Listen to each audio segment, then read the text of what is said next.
Bonjour les amis, bienvenue dans ce nouveau format. Eh bien, j'ai le plaisir de vous annoncer que la chaîne s'enrichit. Nous allons avoir maintenant des invités. Alors, je vais garder mes vidéos du dimanche, généralement publiées tous les dimanches à 8h30. Bon, il peut y avoir un stop de temps en temps, mais c'est notre habitude de nous retrouver les dimanches à 8h30. Alors, je garde mes deux types de formats pour l'instant. Les vidéos, les vidéos santé bien-être, dans lesquelles eh bien, je vais continuer à vous accompagner sur ce beau chemin de la santé, du bien-être. Et puis aussi, je continue avec mes messages de lumière qui portent un regard spirituel sur les événements passés, présents, futurs. Voilà mes amis. Alors, aujourd'hui, dans la série Les invités, eh bien, j'ai notre adorable Richard Albacete. Eh bien, Richard, c'est un ami, c'est une personne précieuse. Richard est très modeste, mais c'est un écrivain, c'est un formateur. Il a sa propre école de numérologie avec Sonia Jouini. Et puis, eh bien, c'est aussi écrivain, formateur, conférencier, Richard. J'allais oublier ça.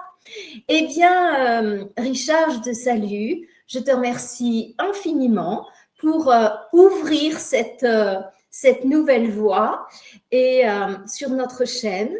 Et je te souhaite la bienvenue. Je te remercie, mais aussi, je m'adresse à tes followers et eh bien, je leur souhaite la bienvenue sur ce canal. Voilà. Écoute, Richard, à toi, je te laisse te présenter et vas-y. On est parti. Alors déjà, j'ai entendu le fait que je suis la première personne que tu accueilles sur ta chaîne, donc je me sens déjà très honoré dans un premier temps. Dans un deuxième temps, je te remercie de m'avoir présenté. Alors effectivement, je suis écrivain, oui, on a écrit ce genre de livre il y a à peu près 500 pages, hein. Voilà, pour en fait que les gens puissent s'éveiller par rapport à travers la numérologie. Comment j'en suis venu peut-être à la numérologie? On va dire que j'étais, entre guillemets, sur un plan occidental, un homme envié parce que une certaine abondance financière et des facilités dans un quotidien, on va dire. Mais il y avait un vide sidéral. Dans ce vide sidéral, j'ai accueilli la numérologie. J'en ai fait une activité. Quand je dis j'en ai fait, c'est très pompeux et très prétentieux parce que je crois que c'est la numérologie qui m'a choisi. Et effectivement, c'est devenu mon métier, mon activité, parce que j'aime pas le mot métier, ça donne une notion d'effort. Et comme disait Confucius, quand on fait ce qu'on aime, on ne travaille plus. Donc je me sens déjà un peu comme quelqu'un qui ne travaille pas, qui a une activité qui est passionnante, dans laquelle on éveille certaines personnalités, en tout cas ceux qui ont cette démarche. Et donc, ce livre est devenu un livre. Pourquoi? Parce que mes élèves, à travers mes ateliers en présentiel avant le Covid, me disaient toujours qu'il manquait un fascicule, parce que j'aime bien qu'on écrit, j'aime bien qu'on mémorise, j'aime bien qu'on comprenne, qu'on donne du sens. Et que souvent, on est dans une société actuellement où on est un peu assisté entre les Uber Eats et tout ce qu'on connaît, ChatGPT, etc. Donc, suite à tous ces élèves, qui sont assez nombreux, comme ça a été répété, à un moment donné, Sonia, qui est donc la personne qui gère l'école, hein, qui est la fondatrice, et je suis le fondateur aussi, on va dire cofondateur ensemble, m'a dit peut-être qu'il serait bien, comme elle a un grand talent d'écriture, et c'est une femme très brillante sur un plan intellectuel et notamment aussi sur la façon de synthétiser, d'analyser les situations que je n'ai pas par ailleurs forcément. Elle a fait une synthèse, autant lui donner à César ce qui lui appartient, le Graal, c'est elle qui a vraiment fait tout ce livre, même si derrière j'ai fait quelques petites corrections. Donc ce livre est devenu en fait l'idée que ce soit les modules qu'on présente en termes de numérologie, il y en a entre 6 et 8, ça dépend du rythme. Et donc ce livre, j'ai fait l'intention de l'appeler l'ABC pour les nuls, parce que l'idée, c'est de démocratiser un petit peu la numérologie à un grand public. Par exemple, moi qui suis très intéressé sur la synchronicité de Jung, Philippe Guillemant, qui parle un peu de la physique quantique, il vulgarise, ça permet à des gens comme moi, qui ne sont pas forcément brillants sur un plan intellectuel, mais qui peuvent entendre et comprendre et donner du sens à ce qu'il entend. Et l'idée, c'est de faire un peu comme lui, au lieu de vulgariser la physique quantique, c'est la numérologie. Sauf que quand on a vendu nos droits à Le Duc, donc l'édition Le Duc qui est devenue Animae, en fait, ça s'est appelé donc le grand manuel de la numérologie. Donc, c'est eux qui ont donné le titre à ce livre. Voilà pour me présenter, ma chère Florence. Eh bien, écoute, je te remercie. Juste un petit détail par rapport à ce livre. Donc, si j'ai bien compris, toi, tu es responsable du fond et Sonia est responsable de la mise en forme, c'est ça? On pourrait dire ça. C'est très bien. J'aime beaucoup ton approche. En fait, Sonia et moi, nous sommes associés, collaborateurs, mais nous sommes aussi une relation de couple. Et je pense que on est très différents. Et je pense que ça, tous les couples peuvent l'entendre. C'est qu'il y a deux solutions d'aborder une relation à l'autre. C'est ou mettre ces différences en opposition ou en complémentarité. Je pense que Sonia et moi, nous sommes des gens qui ont un peu légèrement travaillé sur un peu le sens de la vie. C'est notre approche, c'est pas une vérité, hein. Et donc, en fait, on est complémentaires. Alors, le fond et la forme me plaît énormément ton approche par rapport à ces complémentarités. On pourrait dire ça, si on veut, oui. Oui, oui, tout à fait. Très bien, très bien. Eh bien, tu vois, Richard, déjà une porte qui s'ouvre parce que ça pourrait nous intéresser de t'entendre parler de la numérologie par rapport au couple. Hein? Ce n'est pas notre thème du jour, on va être plus global aujourd'hui, mais ça pourrait être quelque chose d'intéressant. Ouais. Le couple, mais en dehors du couple, il y a aussi des associations professionnelles, des collaborations, des notions de maman à enfant. La numérologie joue un rôle, en fait. La numérologie, pour la simplifier, si tu veux, c'est comme une graine. Une graine, quand tu la plantes, il y a une information. Si tu plantes un fraisier, il en sort des fraises. Si tu sors un pommier, il en sort des pommes. Et d'après mon expérience, qui est en fait la synthèse de Pythagore, en fait, dans une date de naissance et dans nos consonnes et nos voyelles de nos noms et nos prénoms, il y a toute une graine, il y a tout un scénario qui est là, donc, pour être vibré. Alors évidemment, nous sommes incarnés dans le libre arbitre, on a le choix de ne pas le vibrer et d'être même à contresens, qui va amener certaines situations de vie ou de tests de l'univers, parce que je ne pense pas que l'univers, on l'appelle l'univers, Dieu, Allah, Yeva, Hachem, quel que soit le nom que tu lui portes, je pense que, comme disait Einstein, si on bouge d'1 millimètre l'univers, il n'y a plus de vie. Donc je pense que, comme disait Einstein, mais Planck, tout est mathématique dans l'univers. D'ailleurs, il y a la suite de Fibonacci qui le prouve dans la nature, dans le quotidien. Donc ça veut dire que la numérologie, c'est pour les relations de couple, enfants, associations, mais notamment le plus important, la relation à soi-même, car on a une petite tendance à vivre dans une forme de mimétisme, surtout aujourd'hui, dans cette époque. Mais après, c'est bien, l'info tue l'info. Alors, c'est vrai qu'on est débordé d'informations. Mais moi, qui m'intéresse à beaucoup de choses, comme l'alimentation, par exemple, on est tous un peu youtubeurs, Facebook, réseaux sociaux. À notre époque, Florence, ça n'existait pas tout ça. Donc, on était plus restreint dans l'information. Ça veut dire que c'est mieux, ceci dit. Mais on a tendance à se laisser convaincre. Donc, il faut aussi se chercher. Je vous donne un exemple tout à fait banal qui m'a concerné. C'est que tout simplement, Sonia et moi, nous alimentons de la même manière. Et puis, je suis tombé sur un médecin qui disait que le sang O, ce qui est mon cas, et le sang A n'est pas la même essence parce que là, c'est les premiers sédentaires, les premiers agriculteurs. Donc, ils peuvent manger quelque chose que nous, les sangs O, qui sommes des chasseurs. Donc, ça, il faut donner du sens par des informations et le comprendre. Et c'est ce qui fait l'équation de ce qu'on est. Donc, attention aux informations qu'on croit ou qu'on accepte. Voilà, un petit peu la numérologie donne une notion de scénario qui est assez intéressant. D'ailleurs, toi, on a parlé avant l'émission un petit peu de certains nombres qui t'entourent actuellement. Après, si tu as envie d'en parler, évidemment, on en parle. Et pour moi, tout de suite, ça donne une notion, une cohérence qui serait bon d'acter. Tu remarqueras que je n'ai pas faux parce qu'il n'y a pas de notion de devoir. Nous sommes locataires sur Terre, donc on n'est que de passage. Je vous promets que d'ici 100 ans, ça ne sera pas très important ce qu'on vit aujourd'hui. Donc, évidemment, la vie est un battement de paupières hein, sur une terre dans laquelle nous naviguons depuis 5 millions d'années et à travers un espace qui est là depuis 15 milliards d'années, on n'est vraiment rien. Donc, il ne faut pas se prendre non plus au sérieux. Voilà un petit peu mon approche sur la numérologie, Florence. Merci. Alors, tu vois, nous, on vient de parler assez largement de la numérologie, mais peut-être que parmi nos auditeurs, il y a des personnes qui ne connaissent pas encore la numérologie. Est-ce que tu aurais la gentillesse de les initier? Qu'est-ce que la numérologie?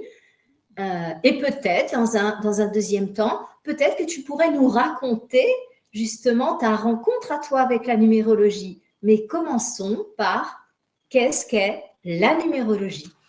Alors, la numérologie, c'est plusieurs choses. Parce que déjà, dans un premier temps, dans l'énoncé de la numérologie, il y a plusieurs numérologies.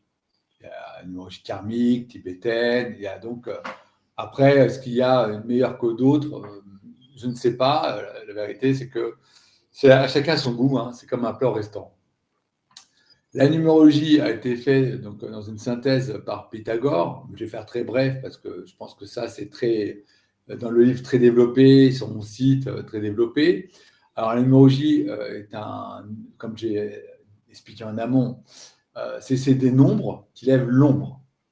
Et quand je dis lève l'ombre, je vais rejoindre Jung, c'est-à-dire que dans la numérologie, on peut voir notre part d'ombre aussi, et ce qui a levé. Donc, les nombres qui lèvent l'ombre. Donc, ça veut dire qu'on ne dit pas chiffres. Pour la numérologie, on garde ça pour les mathématiques, notamment pour notre comptabilité. Donc, la numérologie est un outil puissant qui est là depuis quelques siècles. Alors après, évidemment, moi, je suis un peu pour l'expérience, hein, parce qu'après ce qui est raconté dans les livres, chacun tirera ses conclusions, donc je ne vais pas heurter d'autres numérologues. Comment est venue la numérologie dans ma vie? C'est très simple. Je me suis énormément intéressé au tarot de Marseille parce que depuis mon enfance, ma mère m'a bercé un petit peu dans ce qui est le bouddhisme en fait. Les premiers livres que j'ai lus quand j'avais 15 ans, c'est L'Osban le Grand Pas, jusqu'à finir au Bardo Théodule, que je n'ai pas tout forcément compris. Bon, ça ne fait pas de moi un bouddhisme, mais j'ai voulu donner du sens. Donc j'ai commencé par le tarot de Marseille. Et après, je me suis beaucoup intéressé à des travaux comme Jean-Pierre Mallet, enfin Garnier Mallet, on va faire hommage à sa femme, parce que la trouvaille de ce métaphysicien est liée aussi à sa femme, à une collaboration. Puis, j'ai continué avec, que j'admire beaucoup, parce qu'il vulgarise vraiment, c'est M. Guillemant, hein, que j'ai cité en amont, hein, Philippe Guillemant. Et j'ai voulu donner une cohérence dans le futur, qui est déjà là d'après eux, le présent et le passé. Donc, j'ai ce qu'on appelle la physique quantique, qui est vraiment aujourd'hui banalisée, puisque tout est quantique dans le New Age, mais pourquoi pas. Bon. Donc, du coup, j'ai commencé par le tarot. Donc, j'ai toujours dit que le tarot, c'est le conseil qui est plus important que la probabilité. Donc, il faut suivre un peu ces métaphysiciens. Ça peut être Bobola, hein, il y a plein de gens qui en parlent. Donc, sur un plan très rationnel. Et quand j'ai fini toutes ces études du tarot, hein, ça a pris des années, hein, plus de 10 ans, je me suis posé la question, parce que souvent ces physiciens disent c'est à partir de qui tu es. Donc, pas ce que tu fais. D'ailleurs, on ne dit pas faire humain, on dit qui tu es, être humain. Donc, c'est à partir de l'être. C'est à partir de là que j'ai visité l'être à travers la numérologie. Donc, c'était une coïncidence. C'était quand j'avais le sentiment d'avoir été au bout du tarot, que la numérologie est venue à moi, par une élève d'ailleurs. Et donc, comme j'ai toujours compris que pour être expert, il faut 10 000 heures, donc à peu près 10 ans. Et j'aime bien maîtriser les sujets parce que justement en numérologie, je suis un 7 en nombre d'expressions.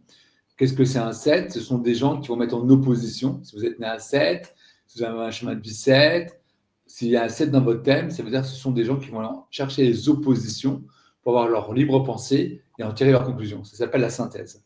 Et donc, j'ai tiré ces synthèses de la numérologie. Donc, si tu veux, aujourd'hui, à travers le tarot et la numérologie, ça fait de nombreuses années que je m'y intéresse. Et voilà ce que représente la numérologie pour moi, pour répondre à ta question.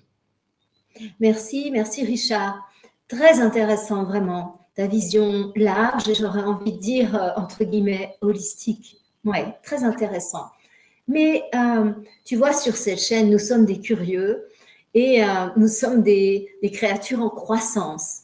Donc, on aimerait bien savoir en quoi la numérologie peut nous aider sur notre chemin de développement, de croissance intérieure, aux différents niveaux, physique, émotionnel, mental, spirituel. Partage-nous, en fait, si tu veux bien, cette vision de la numérologie en tant qu'outil de développement intérieur, si tu penses que ça peut aussi être un outil à ce niveau. Alors, je te remercie pour cette question qui est très intéressante, voire super intéressante. Là, je mets un superlatif, puisque c'est ce qui m'a permis de me rencontrer. Aujourd'hui, je fais partie des gens que je pense qu'il y a beaucoup de maçons qui aujourd'hui sont pianistes à l'intérieur d'eux. Il y a beaucoup de caissières, de femmes d'intérieur qui sont peut-être avec des talents et des dons non rencontrés. Excellent. J'en suis persuadé. Et donc, en fait, la numérologie, c'est rencontrer ses dons, en fait. Et je pense que, évidemment, alors ça s'explique dans la numérologie. Par exemple, un père qui est ingénieur veut que son fils soit ingénieur, ou un père avocat veut que son fils soit avocat. Peut-être que lui, il voulait être en tutu sur scène, au French Cancan, et ce n'était pas forcément son scénario. Donc, si tu veux, je pense qu'on est éduqué par une part culturelle, qu'on soit en Occident, en Asie, en Afrique. On est cultivé par le regard qu'on a porté sur nous, par nos premières fréquentations. Alors évidemment, localement, là où tu habites, en fonction des gens qui vont t'entourer, dans ce quartier, dans la vie, sur la code sociale dans lequel tu évolues, eh ben, ça va te donner un peu un scénario que tu crois, ou tu penses qu'il est légitime de suivre ce scénario, parce que après tout, on peut faire que comme ça. Pour moi, je viens d'un milieu ouvrier. Je me suis éduqué, j'ai eu beaucoup de chance. Je pense que quand tu es aligné à certaines choses, alors la chance, évidemment, se crée. Hein. Je renvoie la réplique de Belmondo Anconina dans Itinéraire d'enfant gâté de Lelouch. Je ne crois pas à la chance, je crois qu'aux mathématiques. Donc il y a toujours un effort à fournir, hein, parce que le côté dictature bonheur du New Age, j'y crois pas une seconde. Je pense qu'il faut se réaliser aussi. Et donc, à partir de là, quand on comprend qu'on peut sortir de ce mimétisme ou de façon des attentes qui sont attendues par tout ce que je viens d'énoncer, j'imagine que la numérologie, en tout cas c'était mon cas, donc de milieu ouvrier aligné, j'ai monté des boîtes d'événementiel, j'ai eu beaucoup de chance, donc comme j'ai cité un peu en amont, des facilités financières avec les femmes à une certaine époque de ma vie, pour me retrouver aujourd'hui avec une femme juste extraordinaire, dans un lieu géographique juste extraordinaire, dans une activité juste extraordinaire. Donc évidemment, les gens, dans une vie ordinaire, ils veulent d'extraordinaire. Sauf que s'il n'y a pas un effort qui est fourni, aujourd'hui je comprends qu'on est noyé par plein de formations sur les réseaux sociaux. Bon, moi, ma formation remonte à des années, à plus de 20 ans, voire plus. Donc ça veut dire que je comprends qu'aujourd'hui, il y a aussi beaucoup de charlatanisme, il y a des raccourcis sur les tarifs, c'est excessivement cher. Plus c'est cher, mieux c'est. Bon, les gens font des raccourcis. Donc, la numérologie, que ce soit avec moi ou avec quelqu'un d'autre, déjà, c'est essayer de vous découvrir à travers Internet. Il y a plein de choses supra-intéressantes. Et moi, c'est ce qui m'a permis de sortir de ce côté un petit peu événementiel, avec une certaine abondance, mais avec un vide sidéral. Et un matin, fin de nuit, j'écoutais cette chanson de Gaëtan Roussel, Self Myself, je crois que ça s'appelle. Et c'est une vidéo où les gens tournent en rond. Et j'ai dit, mais c'est en fait, oui, j'ai tout, en tout cas dans le regard des autres, mais en fait, j'ai rien, c'est vide. Et vraiment, à ce moment-là, j'ai vraiment acté. Et là, je pense alors je suis un 7 en nom d'expression, je crois que c'est un acte de foi. Ça veut dire qu'il n'y a pas de visibilité derrière. Et même dans le mimétisme, les gens autour de vous vont dire, mais tu es un fou. Donc, il y a vraiment cette foi de croire qu'il y a quelque chose de magique derrière. Enfin, de magique, vous avez compris, il faut acter quand même des efforts. Et voilà, j'en suis arrivé à vibrer quelque chose qui me ressemble. Et donc, de aussi rencontrer, parce que je crois vraiment en vibration, parce que chaque nombre a une vibration. Et là, je rebondis sur les travaux de Masaru Emoto, scientifique encore, je suis très rationnel, sur l'étude de l'eau, notamment. Et je pense que si on est aligné et qu'on est vraiment dans le scénario que la numérologie nous propose, eh ben, on se rencontre. Voilà, juste ce petit détail que peut apporter la numérologie. D'être ce que tu es et peut-être d'être un peu aligné, donc ça veut dire peut-être épanoui. Je ne dis pas heureux, parce que heureux, c'est encore autre chose. Voilà. Merci Richard, merci. Alors, eh bien, j'ai beaucoup aimé. Il y a 2 points que j'ai notés vraiment. C'est que tu prends en compte cette empreinte des parents, en fait, de la vision des parents sur l'enfant à naître, et ça rejoint tout à fait le développement intérieur. J'utiliserai pas le terme développement personnel parce que certains le regardent de haut et ils disent ah non, moi je suis en chemin spirituel, développement personnel, c'est pas pour moi.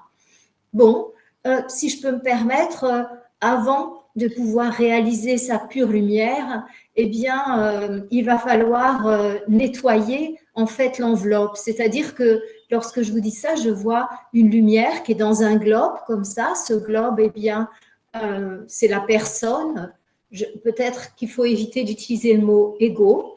En tout cas, voilà ce qu'on appelle l'ego couramment, hein, voilà.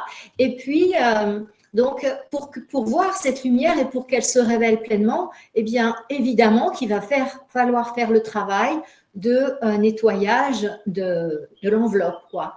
Donc, à ce niveau-là, je trouve très intéressant le travail de développement personnel qui mènera par la suite à aller plus loin.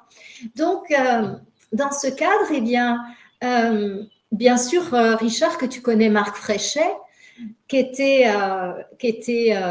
l'ami, le grand ami de Christian Flech, hein, le numéro 1 du décodage biologique en France et de plus en plus à l'international, que j'aurai peut-être la chance d'inviter sur la chaîne. Je connais bien Christian, puisqu'il a été mon professeur en décodage biologique, j'ai eu cette chance. Et donc, Marc Fréchet eh bien, a construit une théorie que l'on retrouve assez peu en français. Il n'a pas écrit grand-chose. On a eu grâce à Christian cette transmission et il parle de progescence. Et il nous dit, et c'est un point très important pour nous en thérapie, parce que en fait, il nous amène à relire le projet que nos parents ont projeté sur nous au moment de la création, c'est-à-dire carrément au moment de la fécondation. Et en fait, Marc Fréchet nous dit que tant qu'on n'a pas pris de la distance, je vais peut-être éviter le verbe libérer, mais en tout cas, tant qu'on n'a pas pris de la distance et qu'on n'a pas posé le regard de la conscience là-dessus, eh bien, on va continuer à jouer un scénario qui était celui de papa, celui de maman, un mélange des deux, qui ne nous appartient pas en fait. Et pour permettre à notre chemin de vie de se révéler pleinement, eh bien, il est important d'avoir pris conscience de ça, d'avoir pris de la distance pour qu'on puisse se réaliser. Et là aussi, on rejoint la numérologie et vraiment, il faudra qu'on te réinvite sur cette chaîne pour parler du chemin de vie. Donc, du chemin de vie, des années. Mais là, j'avais prévu que tu nous parles des années. Le deuxième point que j'ai beaucoup apprécié, Richard, je t'en remercie, c'est que tu as eu la gentillesse de nous partager, toi, en fait, eh bien, à quel point la numérologie, ça t'a amené d'une vie que, avec le recul, tu considérais comme vide, c'est-à-dire que ma lecture, c'est que tu étais à l'extérieur de toi, que tu étais en train de vivre dans les stimulations des sens, de l'ego, pour utiliser ce terme. Et ta rencontre avec la numérologie, eh bien, t'a permis de rentrer à l'intérieur de toi, d'avoir des codes, d'avoir un nouveau langage pour pouvoir ouvrir un nouveau champ de conscience. Et ça, j'ai beaucoup, beaucoup aimé aussi, Richard. Donc, maintenant, eh bien, vois-tu, on est en fin de cycle. Là, notre humanité, nous sommes en année 9. Donc, je vais te demander tout d'abord de nous dire, eh bien, qu'est-ce que ça représente ces années, et ensuite de nous dire comment est-ce qu'on calcule l'année, le numéro d'une année, en fait. Voilà. Et on reparlera sur une autre vidéo, peut-être, davantage de l'année personnelle. On entrera plus dans le personnel. Mais aujourd'hui, comme c'est notre première vidéo sur la numérologie, eh bien, je te propose que nous soyons globales et que nous ouvrions un champ large de conscience et de connaissance grâce à toi, Richard. Alors, merci. Enfin, grâce à moi, je ne sais pas, mais on va faire au mieux en tout cas. Déjà, avant d'arriver sur le calcul, mais on va le faire rapidement, c'est donc l'addition d'un jour et d'un mois de naissance. Prenons un exemple, le 19 avril, ce qui nous fait donc 23, ce qui fait 5. 11 mai, ça fait donc 16, ça fait 7. Donc, on le répète. Excusez, Richard. En fait, ce que j'aurais voulu que tu nous partages dans cette vidéo, c'est les années universelles, tu vois. Ah, d'accord. Donc, l'année de, voilà, partir du global et puis ensuite on ira sur quelque chose de plus personnel. Oui. Et pour la simple, tu vois, mais je ne suis pas une chaîne de numérologie, donc comme ça va permettre d'aller. Ça marche. On va faire. Je ne voulais pas trop rentrer dans la partie technique. Alors, déjà, on est dans une année 9, ok? Comment ça se calcule, Richard? Année 9, on dit ça pourquoi? C'est l'année en cours universelle. Donc, dans notre monde occidental, on est en 2025. Donc, ça veut dire qu'on est l'addition du 5, du 2 et du 2, ce qui nous fait un total de 9, 2025. Ce qui voudrait dire, pour que ça soit bien clair pour tout le monde, que l'année dernière, on était en 2024, d'accord? Donc, ça veut dire 8. Donc, on va remonter à l'année dernière, par exemple, qui était 8. Donc, on voit que l'aspect économique international, la scène économique, le dirigeant américain, les BRICS, pour ceux qui entendent, c'est donc une monnaie qui est en train de se faire. Donc, on voit qu'il y a un relief géographique et politique et économique qui est en train de se jouer en année 8. Suite à ça, on est en année 9. L'année 9, on entend sur la phonétique le mot neuf. Donc, nuevo. Ça veut dire que pour quelque chose naisse neuf, il faut laisser donc un espace que l'ancien se meurt. On peut même mettre 1,5 litre, c'est la bouteille est remplie, il faut la vider un petit peu, voire beaucoup. Donc, on arrive ici dans une année 9 universelle où on est à la fin d'une situation d'ordre international, puisque le 9, c'est l'international, et une fin aussi qui est liée à un autre nombre, qui n'est plus lié au 1. Là, normalement, si vous êtes bien concentré, vous ne devez plus comprendre ce qui se passe. Parce qu'en fait, la vraie question, d'où sort ce 1 ? Le 1 sort des années 1000. Et 1999, c'est fini. Il est révolu, le 1. Le 1 a vécu 1999 ans. Les années 2000 sont en train d'incarner. Donc, on est dans le 2. Alors, je vous laisse visiter sur mon site. On explique bien le 1 et le 2. Par ailleurs, Florence, je crois que tes chemins de vie, alors je sais que tu me permets de donner ton chemin de vie. Donc, le 1 est une vibration où il y a une notion de vibratoire dans le lead, dans le leader. Il n'est pas rare que le 1, par exemple, sur un plan personnel, ce sont des gens qui sont dans l'entrepreneuriat. Donc, qu'est-ce que ça vient nous dire sur un plan mondial ? Le 1, jusqu'à 1999, c'est le challenge, c'est la compétition, c'est évidemment le côté très yang, très masculin, très patriarcal, qui a marqué tous les années 1000 jusqu'à 1999. D'ailleurs, on sent que le 2 est une énergie plutôt maternelle, matriarcale, plutôt féminine. On voit ce qui se passe avec aujourd'hui avec le féminin, le féminisme. Après, on peut être dans des excès ou pas. C'est pas interdit. On est là pour se trouver, donc on a besoin aussi d'expérimenter. Et donc, l'énergie 2 qui est là depuis donc 25 ans, puisqu'on est en 2025, propose un autre scénario que je ne vais pas vraiment développer parce qu'on n'a pas le temps ici de tout développer. Donc, le 2, pour avoir une notion du 2, c'est l'intuition. Donc, ce n'est plus le yang. Le yang n'est pas forcément dans l'intuition, il est dans l'instinct. D'accord ? Dans l'instinct, c'est le chasseur.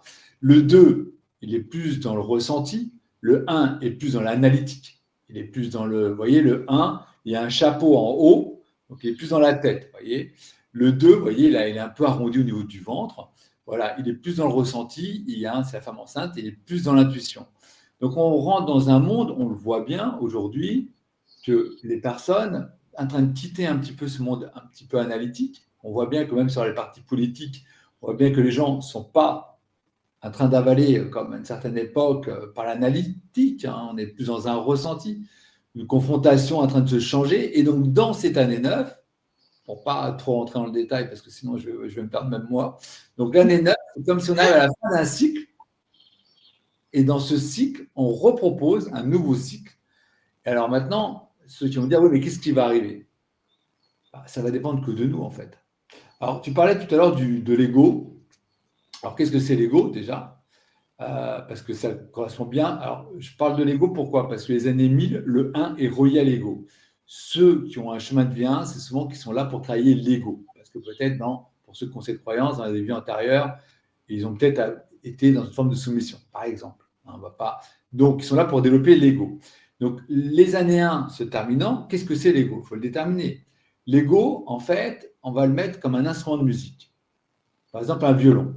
Et on passe plus de temps à le construire, à le fabriquer, à dire c'est un Stradivarius, il vaut tant d'argent, il vaut 2 millions, et il fait de tel bois qu'on passe tellement de temps sur l'instrument qu'on n'écoute pas la musique qui est à l'intérieur de nous. Je veux dire, l'instrument sans le musicien, ça ne fonctionne pas.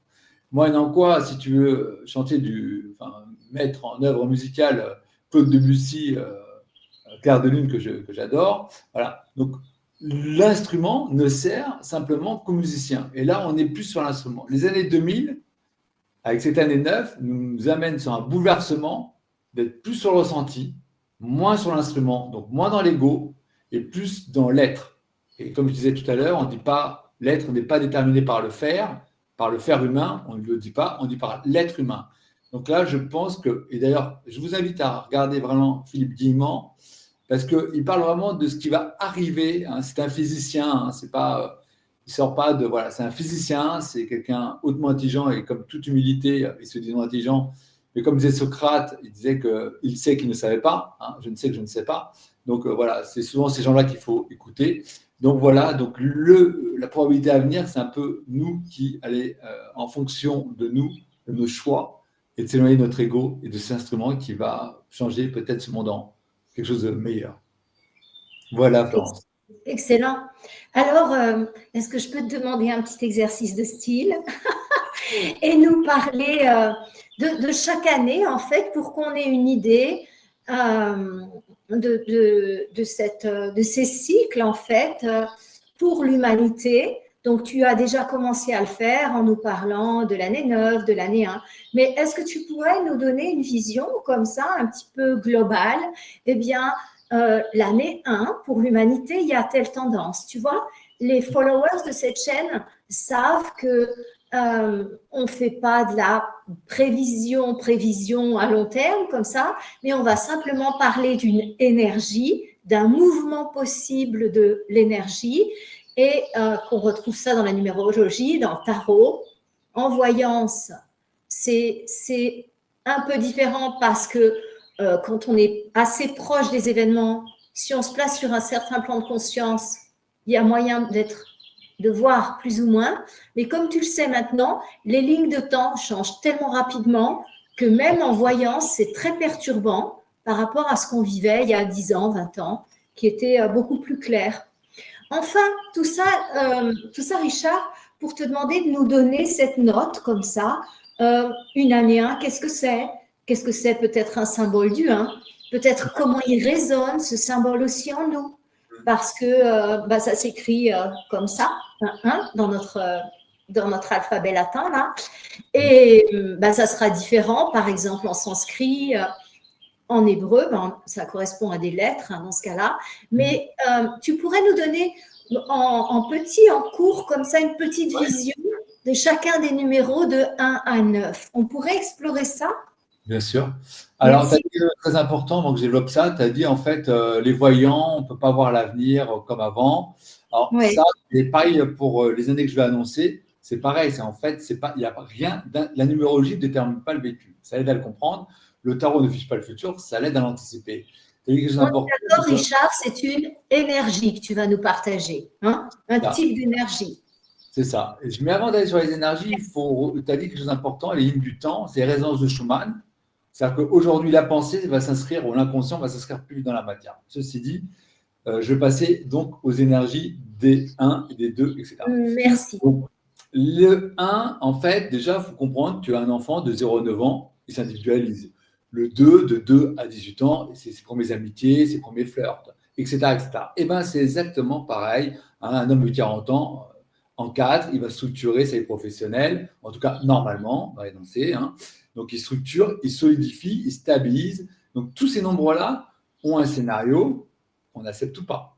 Donc ça voudrait dire que donc, quand on est dans une année universelle 1, c'est un début, c'est un peu embryonnaire. L'année 2, ça féconde, c'est-à-dire que c'est la relation à l'autre, c'est la relation donc aux autres. L'année 3, c'est une année, en fait, ça dépend encore une fois, c'est pour ça que j'allais sur les résonances de Schumann et ce qu'on pense. L'année 3, en général, c'est quelque chose de sympathique. C'est un énoncé qui est plutôt optimiste, mais ça dépend évidemment de ce qu'on en fait.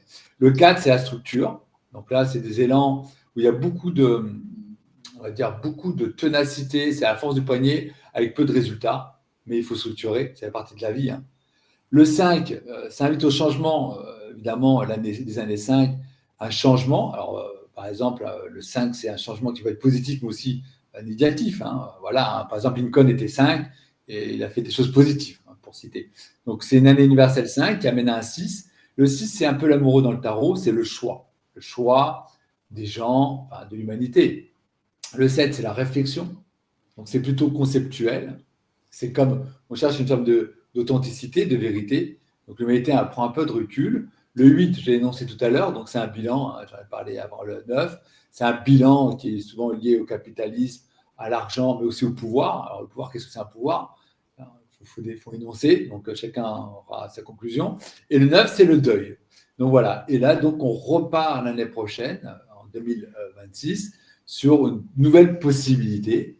Si on a bien fait, évidemment, le deuil de certaines situations qui devraient être donc obsolètes pour accueillir le nouveau. Voilà, Florence, dans les grands axes. Donc, cette année là, nous sommes dans cette année 9, donc la deuxième, non, on n'est pas encore dans la deuxième moitié, je ne vais pas anticiper, on y est presque. Hein. Donc, pour être concret, Richard, parce que tu vois, moi, dans cette chaîne, j'adore être concrète et donner des outils à mes abonnés. Voilà, j'arrivais plus à trouver le nom en français. Tu sais, toi et moi, la journée, on parle en espagnol. Donc, parfois, les mots en français, voilà. Donc, pour donner à nos abonnés, si tu veux, des outils. Donc, qu'est-ce que tu leur dirais? Nous sommes en année 9, c'est tel type d'énergie. Qu'est-ce qui serait bien de faire indépendamment de notre année personnelle? Tu vois, Richard, lorsqu'on pense aux saisons, eh bien, l'hiver, on laisse le jardin tranquille, en tout cas sous nos climats. À la fin de l'hiver, début du printemps, suivant si on est tout au sud comme toi en Andalousie ou un peu plus au nord comme moi dans la province d'Aragon, eh bien, tu vois, l'hiver, on laisse le jardin tranquille. Certains mettent un peu de fumier ou de la paille ou quoi pour la terre. Et ensuite, on va préparer notre terre. Au printemps, on va faire nos semis, enfin ainsi de suite, tu vois. Donc, indépendamment du fait que je sois un homme, une femme, que je sois bélier, que je sois taureau, peu importe en fait, mon jardin, il est de bon ton à tel moment de faire les semences et puis viendra le moment de la récolte. Et donc, en termes d'années, là, est-ce que tu aurais la gentillesse de nous dire c'est quoi que tu nous conseilles de faire là? C'est quoi la tendance du moment? Tu vois, en hiver, je ne vais pas mettre sur la plage à Nice, tu vois. Alors, enfin, sauf si j'aime la baignade en eau froide, hein, ce qui a vraiment ses avantages. Ouais. Vas-y, Richard, avec plaisir.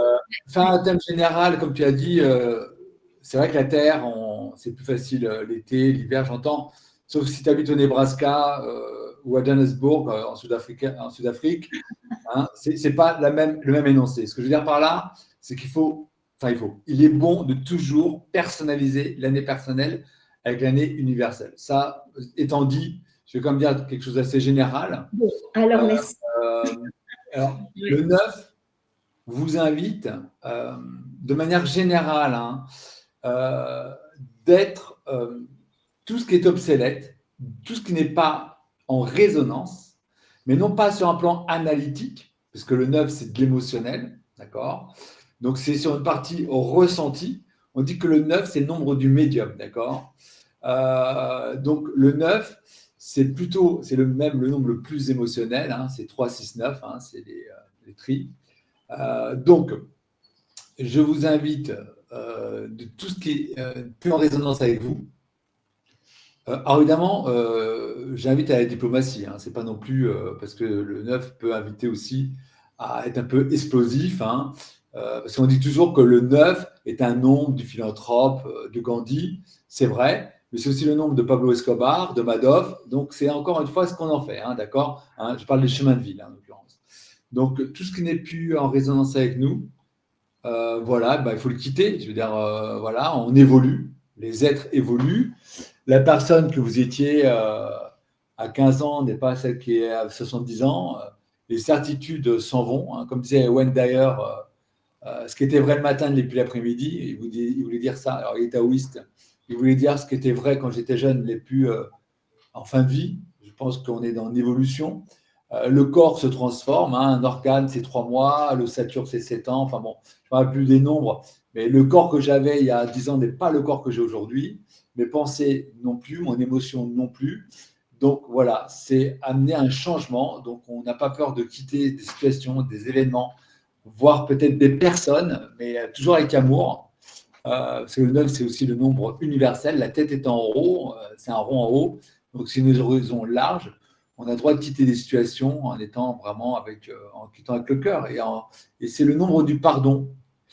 C'est aussi Louise Hay et Chemin de Vie 9 qui disait le pardon est essentiel, déjà se pardonner, pardonner aux autres.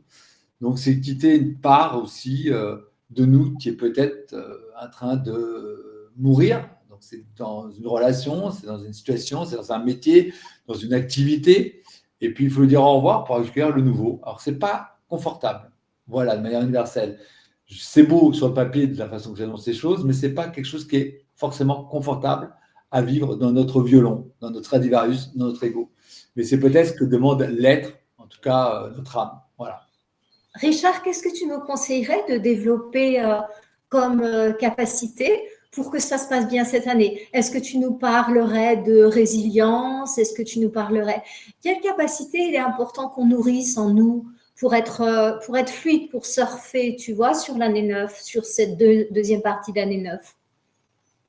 Alors, quelle capacité? C'est toujours pareil. Là, c'est quand même plus personnel, tu vois. C'est plus personnel. Je ne pourrais pas faire une généralité sur l'année 9, c'est très difficile. D'ailleurs, toi, avant l'émission, tu vois, tu m'as annoncé dans une année 3, d'accord? Le 3, c'est la communication. 9, dans une année 3. Ouais. Donc, tu vois, si on l'amène sur un plan personnel, le 3, c'est tout ce qui touche au web, tout ce qui passe à la communication, les réseaux sociaux, Internet, mais c'est aussi une année où on va prendre un peu plus de poids, parce que c'est l'énergie d'enfant. Donc, on a un côté plus épicurien, on va peut-être manger plus de desserts. C'est un côté un peu festif, où on se lâche, on est un peu fatigué de se mettre toujours des limitations. Donc, l'année 3, c'est aussi une année, vous voyez, le 3, c'est un nombre qui est très ouvert, qui s'ouvre au monde, hein, qui se sociabilise. Et donc, le 9, l'universel 9, c'est tout ce qui touche le public, ce qui touche l'étranger. Donc, si tu me dis, moi, Richard, je quitte Tahiti pour aller vivre en Espagne, je vais te dire oui. Tu vois, c'est le 9 annonce de partir vivre à l'étranger. Le 9 aussi, c'est avec ce 3, c'est ce que tu fais, puisque visiblement, ce que j'ai entendu, c'est que je suis ton premier invité sur cette idée que tu as de démocratiser ta chaîne. Donc, tu vois, faire un 9 universel pour tout le monde, c'est complexe. Par contre, de personnaliser, et encore, on personnalise à une petite échelle parce qu'on n'a plus que ton année personnelle. Après, il faudrait vraiment aller sur ton chemin de vie, qui est le 1. Bon, voilà. Donc, tout ça raconte un scénario qui est posé sur la table. Ça ne détermine pas le tu, ça aide à le comprendre. La personne a le choix d'y aller ou pas d'aller, tu vois. Tiens, tu vois, j'ai une consultation avec un chemin de vie 9. Et je lui dis, je suis sûr que tu peins, tu prends des photos, que ça, c'est de la sublimation. Il y a beaucoup de 9 qui vont fuir certaines situations. Et sublimer, c'est pas réparer. Enfin bon, là, je vais rentrer dans un cours. Allez, Richard, tu nous as mis l'eau à la bouche. T'es terrible, hein, t'es le roi du teaser. Bon. Alors, dis-nous, comment on calcule notre chemin de vie? Allez, on y va. Il y a plusieurs méthodes, mais la plus simple, il y a plusieurs méthodes. Hein. La plus simple, c'est de prendre le 1 par 1. Par exemple, quelqu'un qui est né le 19, 1 plus 9. C'est par exemple mai plus 5, tu vois. Plus 1975, plus 1, plus 9, plus 7, plus 5. Donc, on prend, comme on est tous des Lénarques et Polytechniques, On prend notre iPhone, comme ça on ne se trompe pas, et on calcule. Et ce qui est intéressant, c'est le nombre qui sort de cette forme de calcul, qu'on appellera un sous-nombre. Donc, ce que tu nous dis, Richard, si je peux me permettre, c'est que c'est extrêmement simple. On va totaliser les chiffres de notre date de naissance. Par exemple, quelqu'un qui serait né le 3/7 1980, qu'est-ce que ça nous ferait? 3, 7, alors, je prends ma calculatrice parce que ça, c'est le problème. On additionnerait 3 et 7, ça ferait 10. En direct. On ramène en chiffre premier, ça fait 1. Et puis ensuite, 1980, eh bien, ça fait 9. Enfin, voilà. Alors là, tu as dit le 3 juillet, c'est ça? Ouais, 3 juillet. Donc, j'additionne le 3 et le 7, c'était 10. Donc, prenez vos calculatrices, vraiment, parce que… Moi, j'ai l'habitude de les faire de tête. Non, mais je sais, et pourtant, j'ai dans mes, entre guillemets, les gens qui me suivent, j'ai des gens qui ont des doctorats, ce que tu veux, mais c'est humain, on se trompe. Mais oui, tu as raison, on recalcule, bien sûr. 1980, ça fait 28, ça fait 1. Donc, et en plus, un 1 qui vient d'un 28. Ce n'est pas un 1 qui vient d'un 10, ce n'est pas un 1 qui vient d'un 19, parce que ça, ce n'est pas le même 1 déjà. Tu vois? Parce que là, par exemple, tu as du 2 et du 8. Donc, ça fait 28, ce n'est pas un 1 qui vient d'un 1 et d'un 9. Bon, on ne va pas entendre ça. Oh, Richard, va pas trop loin pour l'instant. Je sais que toi, tu es tellement érudit que voilà. Mais restons avec nos modestes connaissances. Donc, tu as additionné 7 et 3, 10, ça fait 1. Et ensuite, tu as additionné 1980, 8 et 1, 9, 9 et 9, 18. Je réduis en nombre premier, 8 plus 1, 9. J'ajoute le 9 de l'année au 1 que j'ai eu tout à l'heure, 9 et 1, 10, et ça me fait 1. Donc, j'ai un chemin de vie 1. Et nous qui sommes novices, eh bien, allons-y. Donc, voilà, dis-nous, pareil, en 2 mots, là, hein, on ne va pas te garder trop longtemps, Richard, je sais que tu as un agenda très chargé. Donc, tu peux nous dire jusqu'en une phrase comme ça pour que les gens sachent et on reverra ça plus en détail si tu le souhaites, ou ils pourront consulter ton livre, ou l'école de numérologie. Mais qu'est-ce que c'est qu'un chemin de vie 1, puisqu'on en était là? Alors, le 1, il est venu s'individualiser. Voilà. Donc, le 1, il est s'individualiser, il est venu apprendre le je et le moi, qui n'est pas confortable dans un premier temps de vie.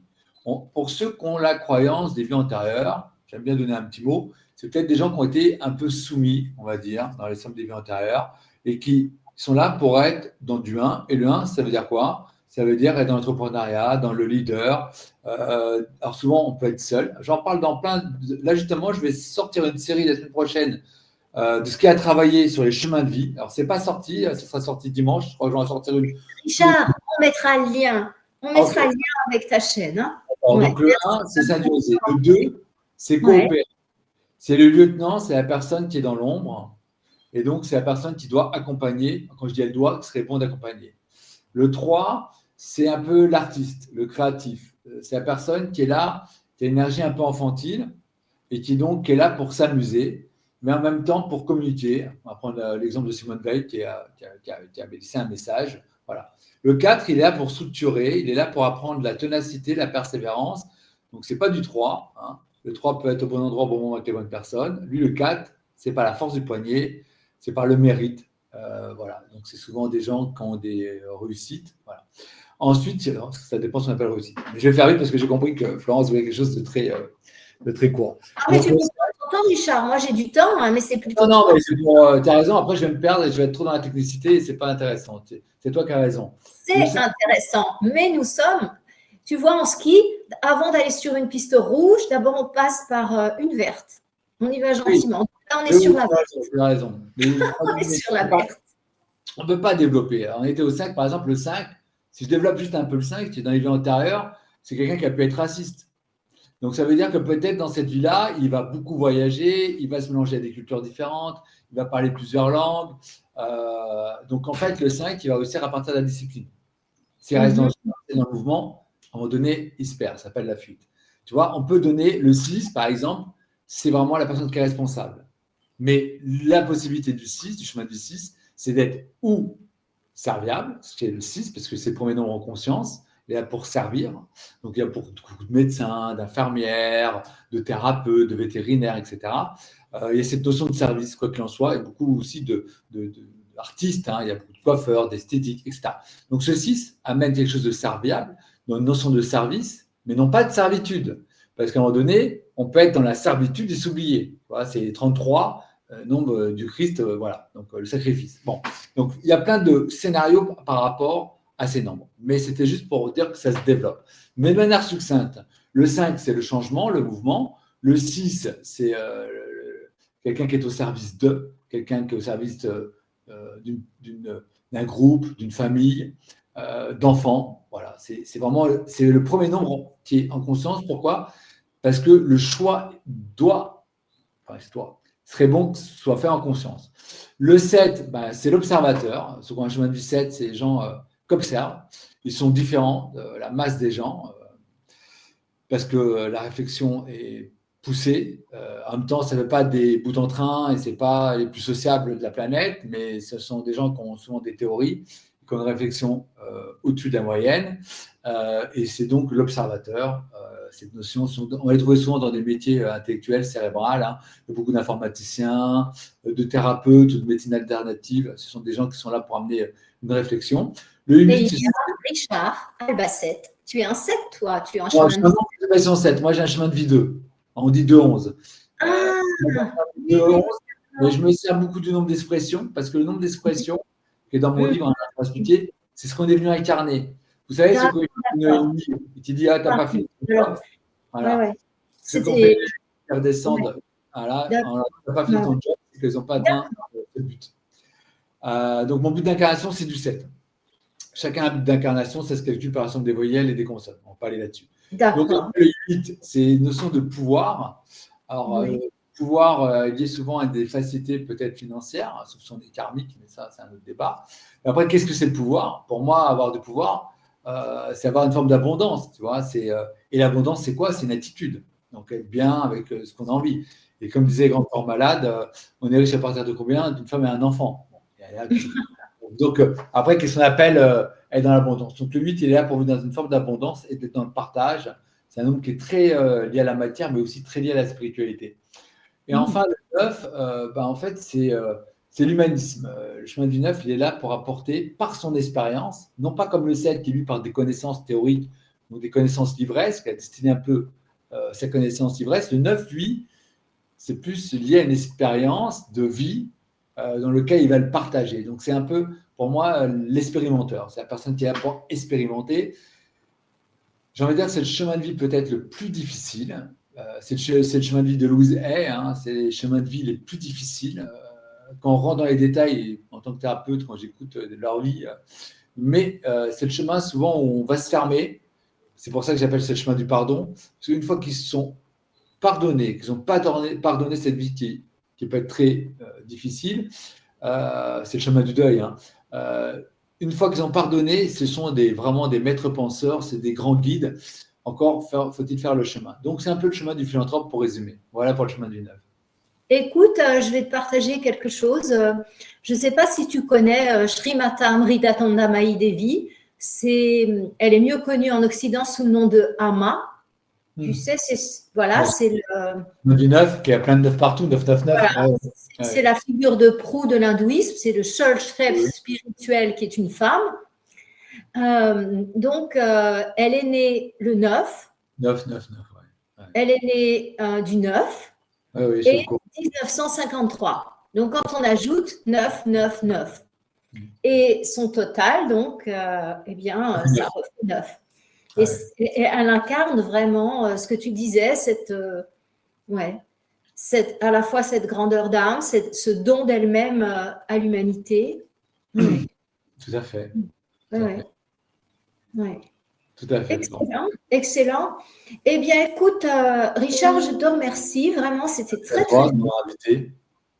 Et est-ce que tu aurais, tu vois, là, je t'ai posé quelques questions, mais peut-être que tu as des choses que tu souhaiterais partager avec nos communautés, donc qui seraient intéressantes qui apporterait de l'eau à notre moulin et que je n'ai pas évoqué, c'est avec plaisir. J'ai envie de dire, pour le mot de la fin, j'ai envie de dire, soyez authentique, soyez pas gentil, soyez vrai, soyez authentique, prenez les choses comme elles viennent. Peut-être que certains de tes auditrices, auditeurs sont dans des périodes de deuil et de souffrance énormes. Peut-être un burn-out, peut-être une dépression, peut-être la perte de quelqu'un qui est cher. Dans 100 ans, on sera ailleurs. Soyez vivants, profitez de ce que vous donne la vie. On a plutôt tendance à voir la partie négative. On sait que l'humain est fait d'à peu près 60 000 pensées par jour. Je sais que c'est difficile, mais essayez de partager et d'incarner cette vie avec la meilleure expérience possible. Voilà, ce sera le mot de la fin. Excellent, excellent. Merci pour cette note positive, Richard. Et merci pour nous avoir partagé tes connaissances tellement larges sur le sujet. Merci à toi. Merci. Eh bien, je mettrai en dessous de cette vidéo les informations sur Richard. Vous pourrez aller voir sa chaîne, vous abonner, bien sûr. Et puis, eh bien, Richard donne aussi des consultations privées, donc aussi bien de tarot que de numérologie. Et eh bien, il enseigne au sein de son école. Et donc, il fait des formations. Alors, voilà, vous aurez toutes les informations ici, en bas.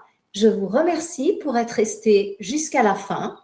Eh bien, très franchement, je ne suis pas encore sûre de qui sera notre prochain invité, ni quand, mais c'est en projet. Eh bien, moi, les amis, je vous dis à dimanche pour notre classique communication du dimanche matin. Merci encore. Merci Richard. Merci à tous. Merci bien. Merci.